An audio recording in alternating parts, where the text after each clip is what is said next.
Good morning. It's really great to have everybody here. I know Chris and I have spoken to a lot of you on the phone probably over the last maybe year or two or longer, and it's just great to get to see faces. I don't know about you, but I imagine sometimes what somebody looks like, and then I see them in person, I go, oh, they really look like that and not like how I imagined. So anyway, it's been kind of a neat experience to go through. But anyway, just glad to have you here today. I'm going to have you look at page 9, I guess. And I'm going to lift up just a couple highlights off of the conference safe sanctuary policy.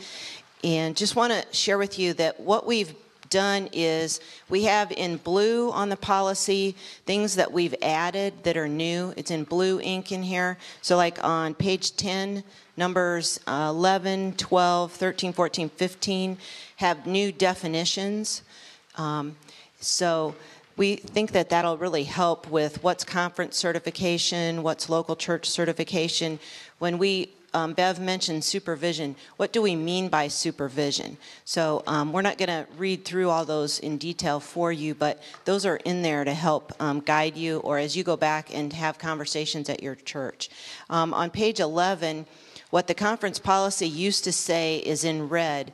And some of this, we talked about the reasons we're making the change. And really, like Sherry said, technology has caused some of this to be possible where we're heading.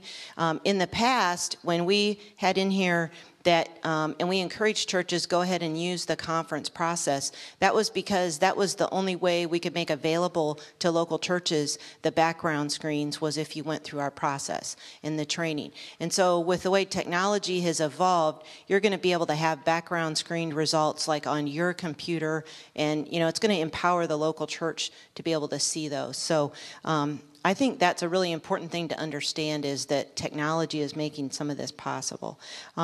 Also, at the bottom of number 11, that page, it says new statement, and there's a lot of blue, 1 through 12, that really has a lot of good guidelines that we put together about what are the differences going forward with local church and conference. So I encourage you to kind of read through that really carefully.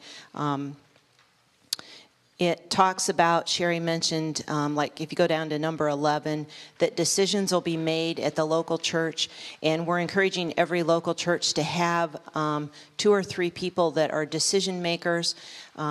What we have found, Bev mentioned this on the statistics, most people's background screens come back and they're clear and they complete their training, and if you're doing references, the references are okay and they can be certified.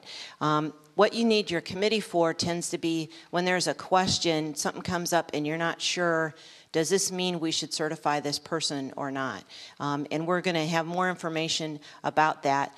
And like we said, that's not a real high frequency of those kind of decisions, but you do need to know who's going to help decide if there's a question, should this person serve with youth and vulnerable adults? So that's on the policy. If you go over to page 17, there were some changes in the application form, and where you see in red, those are things that our conference attorney, chancellor attorney, suggested we add to the form to make it a little more clear what we're asking people on the self-disclosure questions.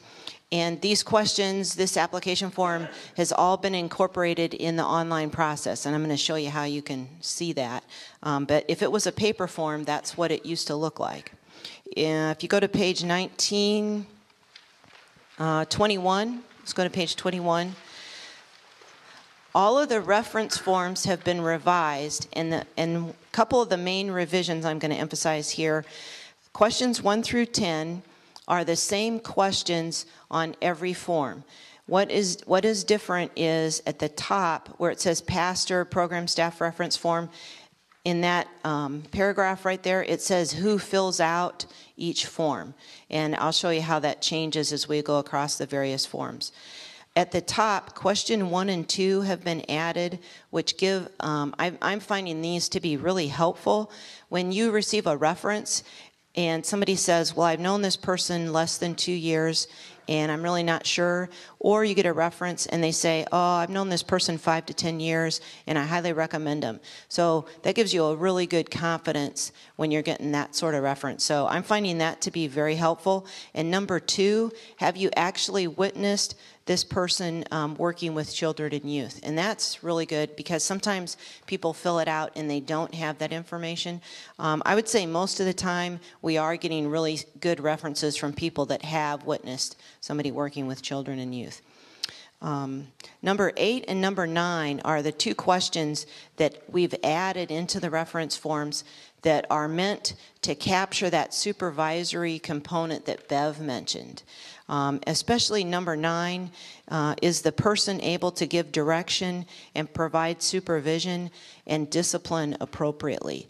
And like Bev really looks to that, like at the WOW youth event, when somebody's bringing a group of youth there, are they able to maintain control of their group? And that kind of thing is real important. Number 8, one thing that we've noticed, and this is really from experience, both Bev and Lee in camping, what kind of issues do you run into if somebody doesn't have supervisory ability? And number 8 talks about being an adult in all situations.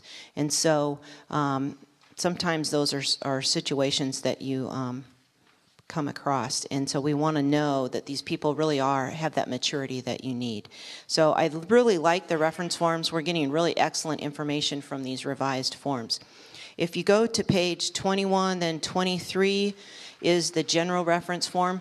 All lay people, when they go through the certification process, they need 1 pastor reference and 1 general reference. So that's these 2 forms. We are using these conference reference forms for all the processes now, and I'll explain what I mean by that in a minute. As far as for the local church certification, if you use references, if you choose to use references, we'll use those reference forms. The next page, 27, 28, 29, this is new for anybody that's clergy or serving a pastoral charge. We have 3 reference forms that we require. All clergy or people serving a pastoral charge must have conference certification, and they are going to have a district superintendent reference form filled out by their DS. They will have a clergy professional reference form and a clergy general reference form. And again, right under the headings of clergy professional and clergy general, it says who can fill those out. A significant change is that one of the people that could fill out a form for a pastor person is the head of the staff parish chair. And so sometimes folks have been getting those references that are staff parish chair folks, and they didn't realize that they were supposed to give those references, but that's part of the process now. So just kind of highlight that for you. Again, the questions 1 through 10 are the same on all of these reference forms we're flipping through here. So that's kind of a nice consistency.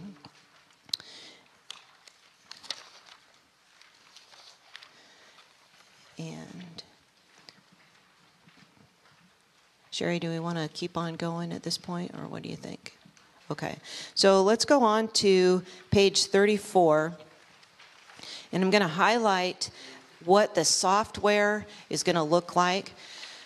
Sherry's mentioned that we are going to be able to make possible software for the local church, and every local church will need somebody that will be able to have this code and maintain confidentiality.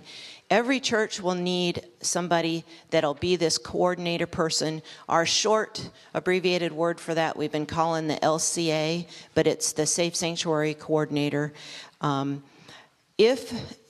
Going forward, we've set a date in September that we're going to announce widely to everybody, that at that point we're not going to allow people to do what we call self-initialization. So people won't be able to just go to the website like they can now, the conference and Safe Sanctuary website, and just take certification. They'll have to go through their local church person who will have a code, and they will give them a login, and that login will get sent to the applicant by email. So On this page 34, it shows where the local church person logs in. Towards the bottom, it shows how they would begin setting up the username and username for the local church person. If you go to page 35, you'll have your church name on your software. So, for example, Missouri Columbia is one of our pilot churches that's already using the software. So their church is on that page. If you go to page 36, by having your church name in there, it'll pull up any of the members that are already in our database for any reason. Sometimes for Safe Sanctuary, they've already been certified or in process, their name will show up. Or if they're on any committees, their name shows up on there. So that'd be the case. If you use the software, your folks will be on this list. And you'll be able to add new people if there's somebody that's not on the list, but if they are already there. If you go to page 37, Sherry mentioned, and this has been really helpful for me to realize that the list of activities under local church and conference, where it says initialize certification process and then local church, if you read down through this list, Sunday school, nursery, vacation Bible school, you probably could recognize those, daycare worker. Those are local church kind of activities for the most part. So if those are checked off by the local church coordinator, that box that says local church certification automatically gets a check mark filled in. If the person, as an example on this page, is going to be a camp counselor, then that box is checked. The conference certification box is checked. The local church person can decide that somebody needs only local church certification, or they might only need conference certification, or you can go ahead and certify them for both right at that time. I kind of skipped the box at the top right there, but the local church coordinator has this question: do you want to initialize a new certification process for Amy? So Amy is our applicant example here, and that they would say yes, and they would check the boxes here in terms of the activity they're going to be involved in. Towards the bottom, they fill in Amy's name and her username. We're suggesting just using her name for that, and then her email address. And when you submit or save that, it sends an email to Amy, and Amy gets a password in her email inbox. And that's where she begins the online process from there. Okay. Let's see. On page 38, what this shows, this example has Kimberly Alexander's file, and her applicant file is in process. And under records, it shows that it's an in-process record that was started February 15th. If you go down to process steps, it shows that it was initialized by the local church coordinator on February 10th. The application form, Kimberly went home, got her email, logged in, completed her application on February 10th online. She paid her processing fee online. She authorized her background screen on February 10th. And by February 13th, her national background screen results came back. The background screen results by February 13th then were viewable by the coordinator, and the coordinator would be able to see at that point if the results came back clear. The training was completed, and you can see the completed word to the right by February 13th. So Kimberly did all 8 of her training chapters, and we're finding that the training software that we're using is a very smooth, user-friendly software, and we can tell this is the second version of software that we've been using, and we can tell in the office when Krista and I look at files, people are pretty much completing all 8 chapters when they sit down and go through it. And sometimes with our prior version, people seems like they'd get hung up and maybe only get 2 or 3 done, and it'd take them a while to come back. So I think that's really good to, confidence and reassurance to you that it works pretty smoothly for people going through this.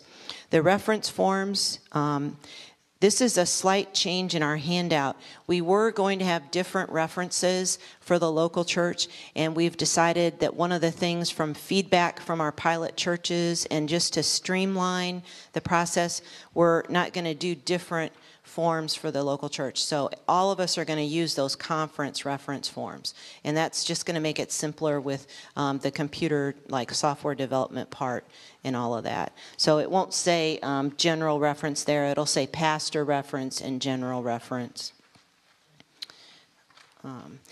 Page 39 shows where this is back to our applicant, Amy, where she's going to log in to start her process. So this is the person that's going to complete their Safe Sanctuary training. And we thought it would be helpful for you to see what it looks like. Some of you may have already done the online process yourself, and so you're familiar with what it looks like from the learner's perspective. But on page 40, the application form step is number 1. The processing fee step is number 2. The background screen being authorized is number 3.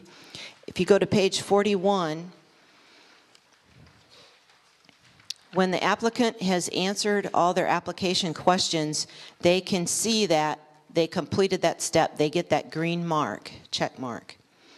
And then so on, like the processing fee, they'll get a check mark. They do have to pay their fee in order for the next steps to be accessible to them.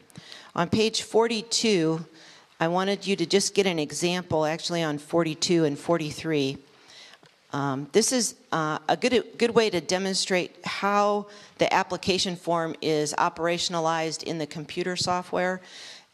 So at the top, where it says consent agreements, there's legal agreements that the conference chancellor has helped us, like he's been part of reviewing this process as we've brought it online. And so these steps up here with the check boxes are agreements that the volunteer, as they go through and complete the online questions, they need to agree to.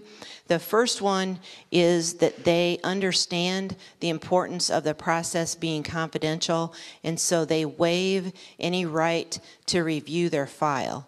And so up front, they are aware that in order for people to give us confidential information on references, they have to be assured that no one's ever going to see that information. So that's a really important one. And I would just say there that some people don't always understand that. They think they have a right to see the information that's there. But our conference attorney has assured us, because we are a church entity, that we have a right to set up our systems the way that we need to set them up. And we would not get accurate information, especially on the references, if we did not hold that in confidence. And so they're not only waiving their right to review their file, they're waiving their right to get any information, to be told any information about why we have made the decisions that we've made, because otherwise our process wouldn't work. Thank you, Sherry. And then number 2 is we were advised by our attorney to have in there a statement that they acknowledge the importance of the policies and that they agree to follow them. So that's kind of like a brief covenant statement, you could think of that. Under the third one, they agree that they are aware that certification may be revoked at any time if they don't follow Safe Sanctuary rules and procedures. So that's really important. It's not that once they get certified, they're certified forever. I mean, they do have to follow the policies and procedures at events.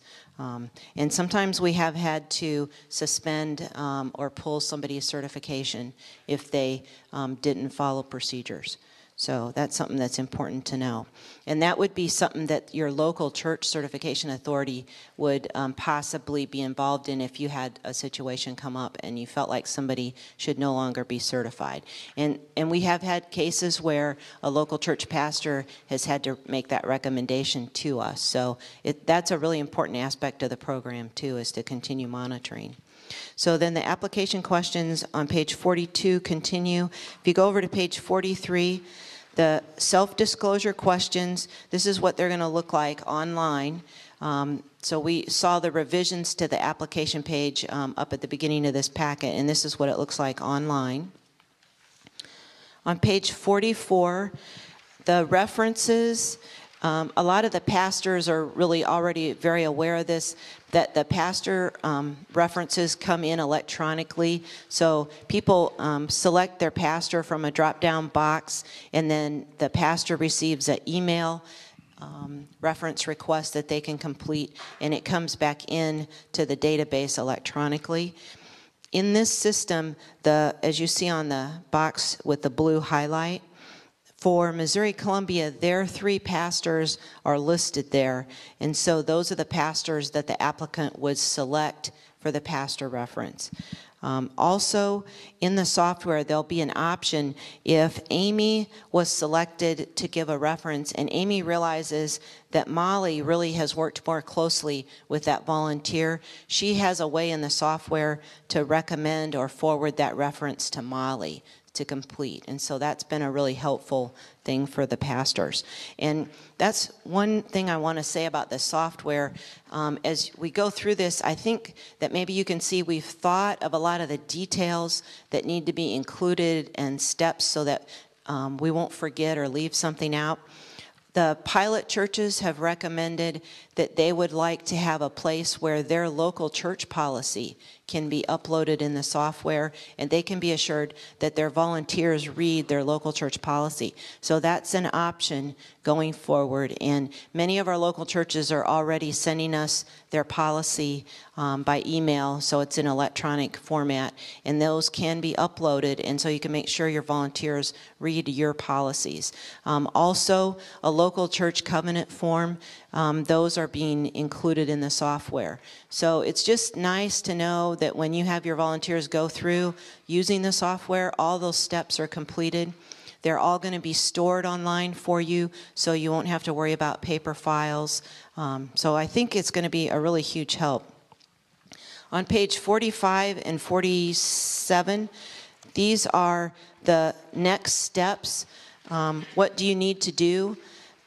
Sherry's mentioned that if your policy says that you have been using the conference process, that we need to have you revise your policy and focus on this change where we're separating out local church certification and conference certification. So that would be the main thing we've been asking people to focus on this summer, is having those conversations at your local church and working to revise your policies. Also, 47 is just kind of a checklist. One of the key steps that we need is, in order to get you set up with a background screening company, we need a utility bill with your street address of your church. And a lot of churches have post office boxes for their address, and what we have to be able to give the screening company is something that shows your street address where your church is located, and they're asking for the phone number and things like that. So if you go to page 49, it's some examples the background screening company has given me that they will accept for evidence of that. It takes, I would say, 4 to 6 weeks at least for the background screening company to get this information verified. When they verify it, they set up what's called a branch account number, and the coordinator for your church gets that number, and then usually we're getting a copy of it, and we need that number. It goes to the software developer, and he can plug that into the software.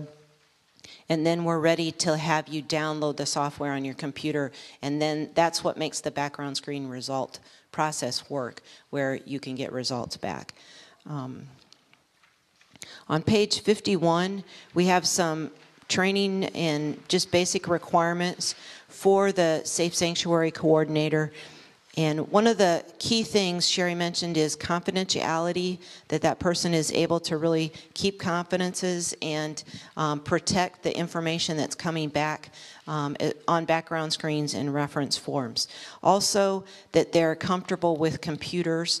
They don't have to be an IT technician, but just comfortable with software and able to use the computer pretty well. Also, at the bottom of page 53, it says Safe Sanctuary certification. Those are just the steps that go into certification. When it used to be paper forms, it's been on the computer, but the steps are that you complete an application form, you pay a processing fee, you authorize your background screen, you complete training, and then the references. And this talks about a different reference form for local church, but we have changed that. Like I said, we're all using the same reference forms. One of the beauties, and I really want to say this, if you choose to use the local church online software, all of these steps are going to be the same. So if somebody goes through, a volunteer completes their application, their fee, has the background screen results and the training and the references, those are the same steps that we need for conference certification. So that means that 6 months from now, you decide the person does need conference certification, we'll have a way that you can recommend that file to us and we can approve them for conference certification. So they won't have to pay the fee again or repeat the background results. The certification for local church and conference is going to be 4 years, the certification period. So it'll be good for a 4-year period of time. There's some resources on page 57. We really want to lift up the Safe Sanctuaries book, and we have several on the table back here, and we can order more if you need a book and if we run out today. Joy Melton is the person who has written this book and for many years has kind of led this effort for the Methodist Church.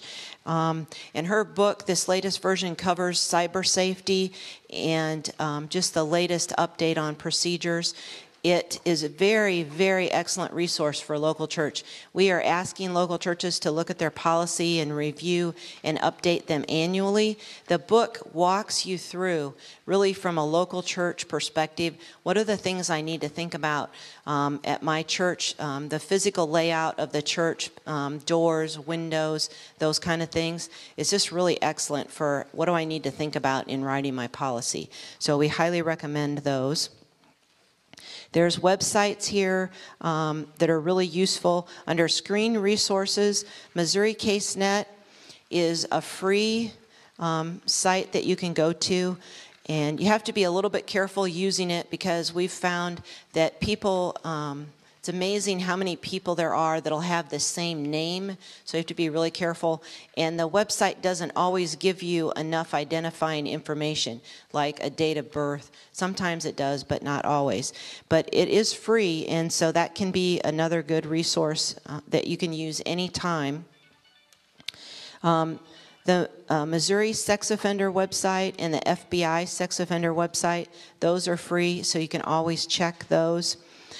The background screen that you're going to receive includes a national criminal background screen and a national sex offender screen. And really, the national background screen is considered like the best practice in terms of getting background screening done. And then there's the cyber safety resources on this page too that are really excellent. And there's some, you can download some cyber safety training if you wanted to do that at a Sunday school class. There's really excellent resources available online for that. So I would highly encourage you to consider using those too. We have an evaluation on page 59. So if you could complete that and let us know any questions about our training, anything else you feel like you would need. On September 29th, we are going to have a training, additional information for all of the people that are serving as the local church coordinators. Also included will be information for anybody that's going to be on the certification authority for the local church.